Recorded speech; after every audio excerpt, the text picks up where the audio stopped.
was and is. I mean, in fact, there's 3 units of the Chernobyl nuclear facility still in operation. In any case, that food moved around. Well, this is an extremely serious problem. How do you get enough food for people if the land is contaminated for 3 centuries? And not only are you worried about grains like wheat and rye, but you have to also worry about mushrooms. Doesn't sound very important, but mushrooms are a very big part of the food supply in that area. And these are extremely contaminated. The book concludes, based on now available medical data, 985,000 people dead. Mm-hmm. The data, however, just covers 1986 to 2004. Is that, as we open the program, mentioning 1 million casualties, would that be essentially the number that became victims of Chernobyl? I believe that's correct, yes, that we will see that many. We know, for instance, that of the people called the liquidators, these were the young men and women who were recruited largely from military, from countries all around the area to go in and try and put out the fires and contain the Chernobyl mess. 15% of them have died. And now these were young men and women, not, we're talking 18 to maybe 30. Dr. Sherman, in terms of the amount of radioactivity emitted from the plant, there too, there's a big discrepancy between what's revealed in this book and what's been acknowledged up to now. Absolutely. And if a small amount was emitted, then we have to conclude that low levels of radiation are extremely damaging. If large levels were emitted, then we have to understand how much damage has been done. But we really don't know yet because nobody has been able to go in and find out what is actually left in the reactor that is leaking into the groundwater. What does this say about the safety of nuclear power? I mean, the nuclear industry, the nuclear establishment, because of a lot of the nuclear industry involves government entities, pushes on to revive nuclear power, to create a nuclear renaissance, to build many, many more nuclear power plants. What's the lesson of Chernobyl and that? I think the lesson of Chernobyl is that we should be very cautious before we push technology. I mean, we were told that there was no problem with the British petroleum drilling in the Gulf of Mexico. There is one issue of technology where engineers do certain things, but they don't understand the biology. They don't understand what is happening to life around these installations. And I think that Chernobyl is the biggest lesson of what has happened to all species that were contaminated, no exceptions. I mean, the book indeed talks about owls, and could you elaborate on some of the effects on animals? One of the scientists whose photograph is on the cover of the book is Tim Mousseau from the University of South Carolina. He's led about over 25 groups of scientists to the Chernobyl area, and they have studied insects and birds and animals and owls and all kinds of different animals as to what's going on. He said one of the trips he made that he suddenly realized there were no bees and there was no fruit falling on the ground. And he realized there was no fruit falling on the ground because there was no bees that had pollinated the trees. So he is predicting, and this may indeed happen, that there could indeed be a complete loss of species around Chernobyl as a result of these isotopes that are still decaying that could wipe out entire species. After all, it is a major bird transport area, a migration area, And we don't know what's happening when the birds come through, eat whatever they can find on the ground, and then fly on, dropping the berries further on after they've left the Chernobyl area. The genetic impacts. I mean, radioactivity has an enormous effect on genes. Speak on that. These are unlikely to be improved. Once you get a genetic defect, it becomes transmitted generation after generation after generation.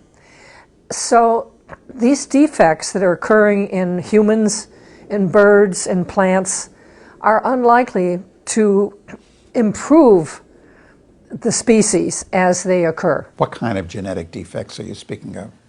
Well, in humans, we're talking about brain defects, heart defects, limb defects, children without arms, hydrocephalic babies. In birds, we're looking at changes in the feathers and in the beaks and in their brain size. Talk about bird brains.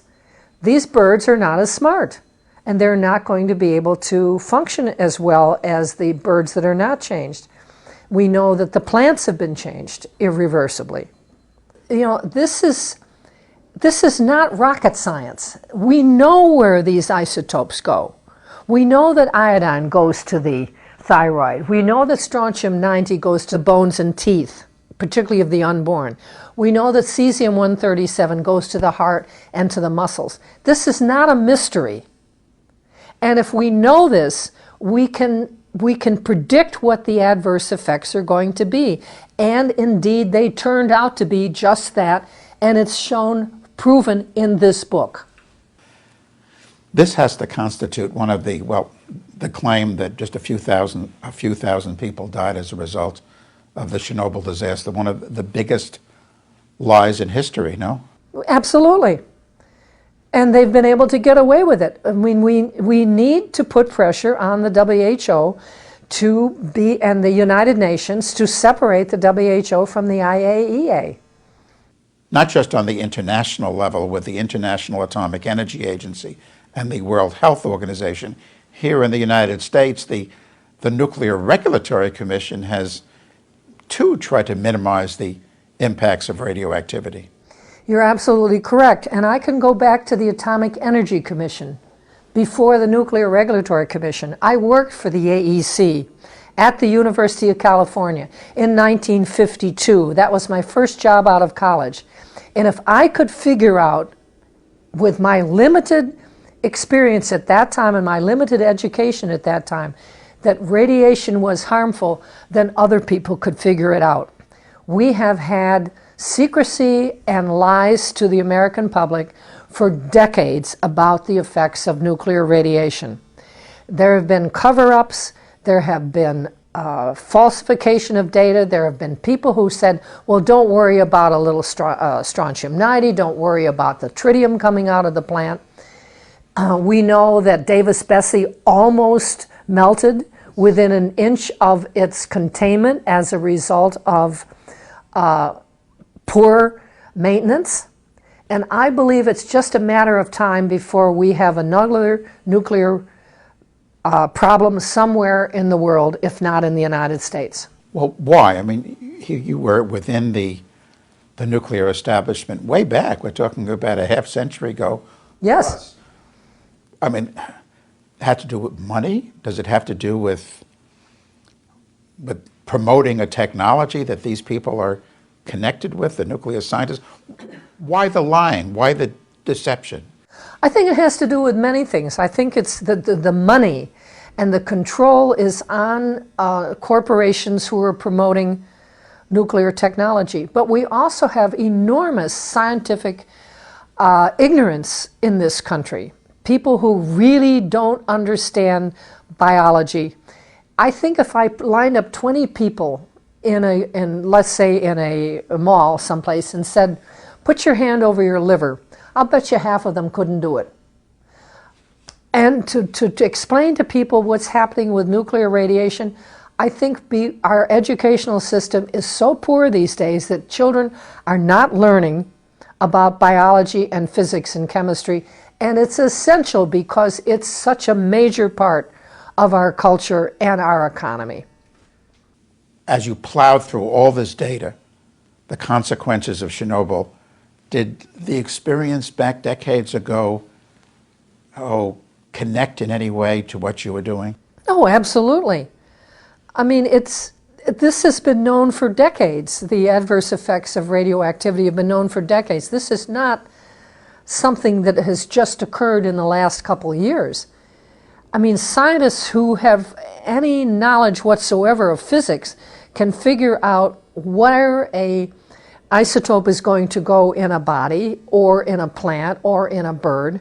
I mean, this is not mysterious kinds of science. What does Chernobyl represent? I mean, if we're talking 1 million dead, what does it represent in terms of technological history or the current technological scene? What does it mean? I think it represents very strongly that we cannot depend on technology, nor can we depend on humans who operate and design this technology, because the ultimate failure is human failure, as happened at Chernobyl. But you're talking here about health consequences on the most massive of scales. Yes, indeed. Around the entire northern hemisphere. Wherever the fallout was, people ended up dead. They wound up dead, and they wound up with children who were grossly impaired intellectually and medically. And this is going on. It hasn't stopped yet. It's still going on. Dr. Sherman, how can people get a copy of this book? They could contact me by email. I am ToxDoc, T as in Tom, O-X, D as in Dorothy, O-C, .js at verizon.net. And I hope to have information on how they can get copies of this book. Yes, I think it's very important at this time that people learn the truth about what happened as a result of the Chernobyl disaster. Thank you so much for doing this work, Dr. Sherman. This has been Enviro Close-Up. I am Carl Grossman. Thank you for watching, and to get a copy of this or any Enviro video program, just visit our website at www.envirovideo.com. This program was taped on March 5th, 2011, 6 days before the nuclear disaster in Japan began unfolding. The clear lesson of Chernobyl and now the Japanese disaster: all nuclear plants should be shut down. They present a clear and present danger to life on Earth. No more nuclear plants should be built. Taxpayer subsidies for nuclear power must be stopped, and we must embark immediately on an energy program of efficiency and full implementation of solar, wind, geothermal, and other safe, clean energy technologies which are here today and render deadly nuclear power completely unnecessary.